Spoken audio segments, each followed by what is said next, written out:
জামাতের প্রসঙ্গে আপনি কি বলতে চান? আসসালামু আলাইকুম ভিউয়ার্স। আজকে আপনি আমাকে জিজ্ঞেস করছেন আমি জামাতকে নিয়ে কোনো মন্তব্য বা কোনো আলোচনা করতে চাই কিনা।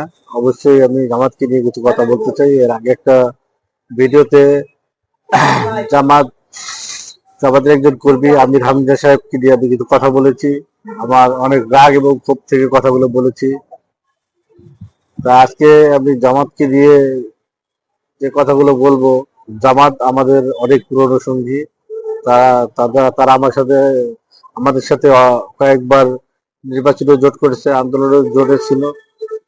তারা আমাদের সাথে আন্দোলন করেছে, রাজপথে ছিল।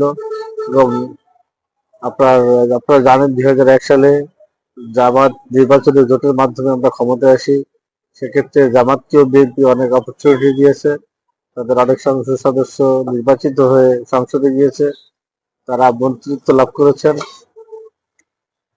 বিএনপি সবসময় তাদের সহযোগিতা করেছেন, তাদের পাশে ছিলেন, ভবিষ্যতেও থাকতে চান। কিন্তু তাদের উদ্ভট কিছু কাজের কারণে তাদের দলটা ক্ষতিগ্রস্ত হয় প্রায় সময়। এটা 1971 সালে হয়েছে। এরপর তারা যে কোনো আন্দোলনে তারা হয়তো আন্দোলনের সাথে ছিল, আন্দোলন করেছে, সফলতা পেয়েছে, সফলতা পাওয়ার পর সেই সফলতা তারা ধরে রাখতে পারে। 24-এর আন্দোলনও ঠিক একই রকম ঘটনা তারা ঘটাতে যাচ্ছে। তারা বিভিন্ন মেকানিজম করার চেষ্টা করেছিল, কিন্তু এখন সেই মেকানিজমের ফাঁদে তারা নিজেই পড়তেছে।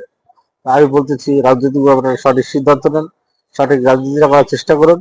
কোনো ওয়াজের মঞ্চে রাজনীতি নয়, রাজনীতি হবে রাজপথে, রাজনীতি হবে রাজনৈতিক ময়দানে, রাজনৈতিক সমাবেশে রাজনীতির কথাবার্তা বলবেন, কোনো ওয়াজের মঞ্চে নয়। ওয়াজের মঞ্চে আপনাদের দলমত নির্বিশেষে আপনাদের নেওয়া হয়, আমন্ত্রিত করা হয় একমাত্র শুধু কোরআন হাদিস নবী রাসূলের কথা শেখার জন্য। সেখানে কোনো রাজনৈতিক বক্তব্য শেখার জন্য আপনাদের নেওয়া হয় না, সেখানে আপনাদের রাজনৈতিক বয়ান দেওয়ার জন্য নেওয়া হয় না। তাই আমি মনে করি আপনারা কোরআনের শিক্ষাটাই কোরআনের ময়দানে দিবেন, এই বলে আমি আমার বক্তব্য শেষ করছি।